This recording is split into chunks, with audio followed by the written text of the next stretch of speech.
I tried speaking to my school therapist for comfort.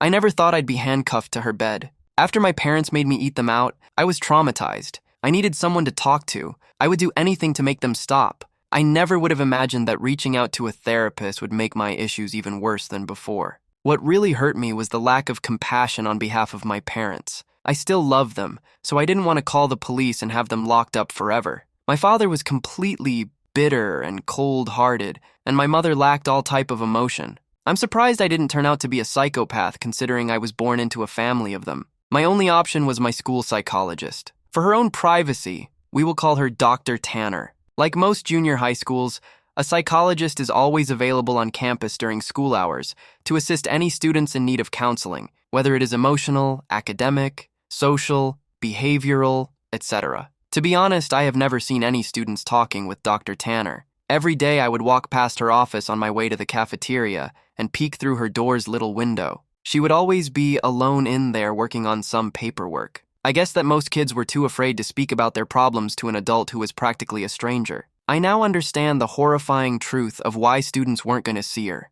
One day I finally mustered up the courage to go to her and voice my troubles. I went up to her door during break time and knocked through the window. I could see her raise her head, smile, and motion for me to come in. I did. She greeted me by introducing herself and asking for my name. Dr. Tanner was a very soft-spoken woman who seemed to radiate kindness. In less than 30 minutes, I rambled to Dr. Tanner about how mean my parents were to me and how they didn't care about me at all. After a while, my voice began to quiver, and I stopped speaking. The psychologist listened patiently to my whole spiel, arms folded and head nodding. I half expected her to begin talking about how everything I had just said was untrue, and that my parents loved me dearly and blah blah blah, but she didn't. Dr. Tanner leaned towards me with a grin on her face and said, "You know I'm the best school psychologist in the world. I promise we will fix this." I should have known something about the way she talked was deeply wrong, but I was desperate and I had no one else to go to. I rolled my eyes. "Okay, but how?" I asked. "I have my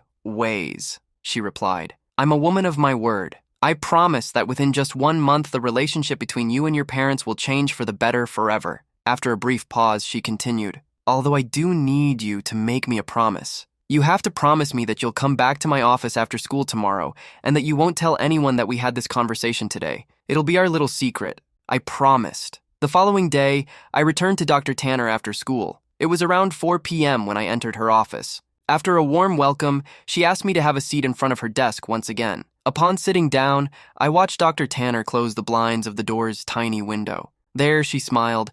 "Now we have all the privacy we need." We began to talk about my likes and interests, my favorite subjects in school, my least favorite teachers, and things of the like. About an hour into the conversation, Dr. Tanner offered me a soft drink. I gladly took the offer, considering my parents never allowed me to drink soda. Dr. Tanner reached over to her mini fridge and fidgeted around before setting down 2 open cans of soda on the desk. Afterwards, we continued to talk about what was going on in my life, but it wasn't long before I passed out from whatever substances Dr. Tanner placed in my drink. It took me a minute or so to adjust my blurred vision upon waking, and when it did, I had no idea what to think. I was handcuffed to a bed, and my mouth was sealed with duct tape.